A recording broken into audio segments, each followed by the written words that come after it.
आज के इस वीडियो में हम देखने वाले हैं सप्लाई और डिमांड जोन क्या होता है, चार्ट पर कैसे हम सप्लाई और डिमांड जोन ड्रॉ कर सकते हैं और कैसे सप्लाई और डिमांड जोन में ट्रेड करके एक अच्छी प्रॉफिट बना सकते हैं। तो बिना स्किप किए वीडियो को पूरी देखिए, क्यों कि अगर कोई भी पार्ट मिस हो गया तो वीडियो आपको अच्छी तरह से समझ में नहीं आएगी। पर सबसे पहले हम जानते हैं सप्लाई और डिमांड जोन सीखकर हमें क्या फायदे हो सकते हैं।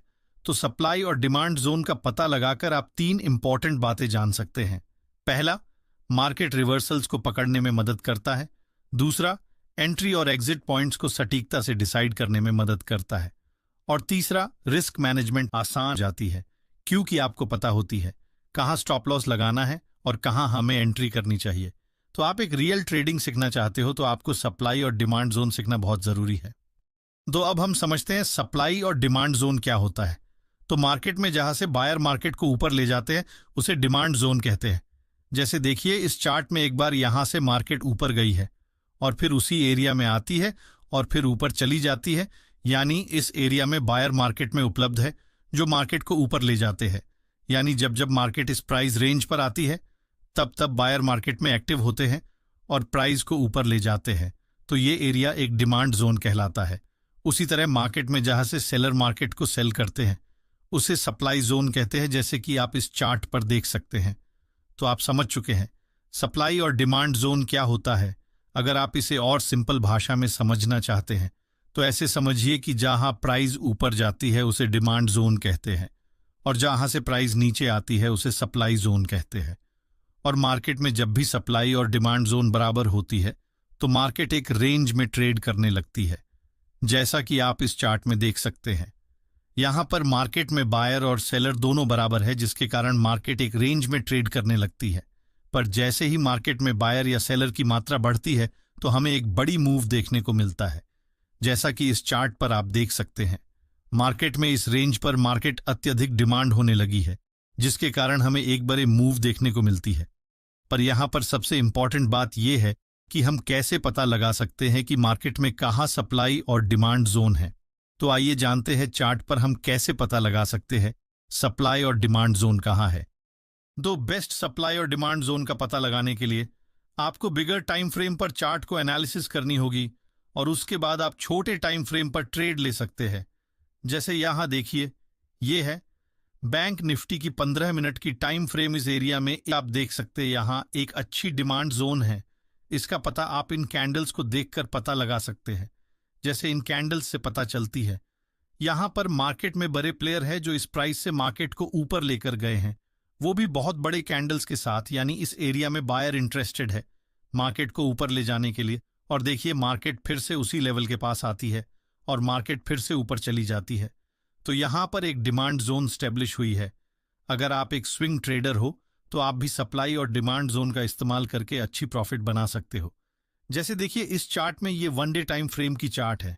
इसमें आप एक सप्लाई और डिमांड जोन में आसानी से ट्रेंड कर सकते हैं।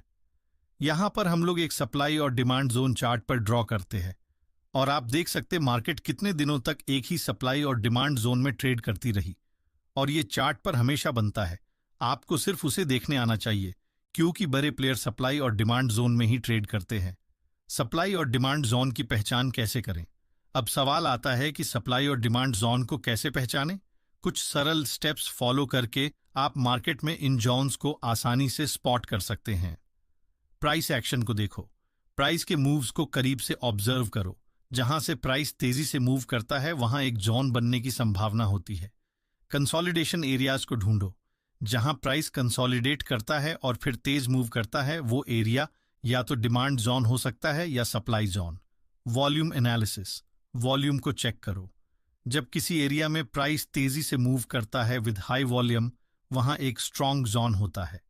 कैंडलस्टिक पैटर्न्स का उपयोग, कैंडलस्टिक पैटर्न्स जैसे कि एंगुल्फिंग, पिन बार्स या डोजेस का उपयोग करके आप जोन्स को बेहतर पहचान सकते हो। चलिए एक और उदाहरण के साथ सप्लाई और डिमांड जोन को समझते हैं। तो मान लीजिए एक स्टॉक का प्राइस 100 रुपए पर था और एक तेज गिरावट के साथ 90 रुपए पर आ गया। तो ये इंगित करता है कि 100 रुपए के आसपास एक सप्लाई जोन है। इसका मतलब जब भी प्राइस 100 रुपए के आसपास वापस आएगा तो सेलर्स वापस एक्टिव होंगे और प्राइस फिर से नीचे जा सकता है। तो ये एक बेस्ट सप्लाई जोन है। उसी तरह अब डिमांड जोन का उदाहरण समझते हैं। मान लो एक स्टॉक का प्राइस 90 रुपीज से तेजी से बढ़कर 100 रुपए तक गया, तो 90 का एरिया एक डिमांड जोन के रूप में पहचान हो सकता है। जब भी प्राइस वापस 90 के पास आएगा तो बायर्स वापस एक्टिव हो सकते हैं। इस तरह मार्केट में सप्लाई और डिमांड जोन काम करती है।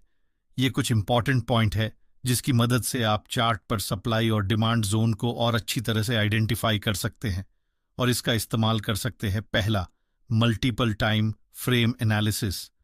अलग अलग टाइम फ्रेम्स का उपयोग करके आप जोन्स को सटीकता से पहचान सकते हो। उदाहरण के लिए हायर टाइम फ्रेम पर डिमांड जोन को पहचानो और लोअर टाइम फ्रेम पर एंट्री लो। और दूसरा, फिबोनाची के साथ सप्लाई और डिमांड जोन। फिबोनाची रिट्रेसमेंट का उपयोग करके आप जोन को बेहतर समझ सकते हो और प्राइस के संभावित रिवर्सल पॉइंट्स को पहले से प्रिडिक्ट कर सकते हो। तीसरा, हेड एंड शोल्डर्स पैटर्न। जब प्राइस सप्लाई जोन के पास एक head and shoulders pattern form करता है तो यह एक स्ट्रॉन्ग सिग्नल हो सकता है कि प्राइस वहां से नीचे जाएगा। चौथा, डबल टॉप और डबल बॉटम पैटर्न्स। सप्लाई और डिमांड जोन के साथ डबल टॉप और डबल बॉटम पैटर्न्स का उपयोग ट्रेडिंग सिग्नल्स को कंफर्म करने के लिए किया जा सकता है। पर ये कुछ सामान्य गलतियां हैं जिसे आप सप्लाई और डिमांड जोन को ट्रेड करते समय ध्यान में रखना चाहिए। पहला, हर जोन में ओवर ट्रेडिंग। हर जोन पर ट्रेड लगाना जरूरी नहीं होता, हमेशा कंफर्मेशन का इंतजार करो। दूसरा, मार्केट ट्रेंड्स को नजरअंदाज करना। कभी कभी जोन के बावजूद ओवरऑल मार्केट ट्रेंड को ध्यान में रखना जरूरी होता है। तीसरा, वॉल्यूम का उपयोग न करना। वॉल्यूम का महत्व अनदेखा मत करो। हाई वॉल्यूम मूव एक स्ट्रॉन्ग जोन को इंडिकेट करता है।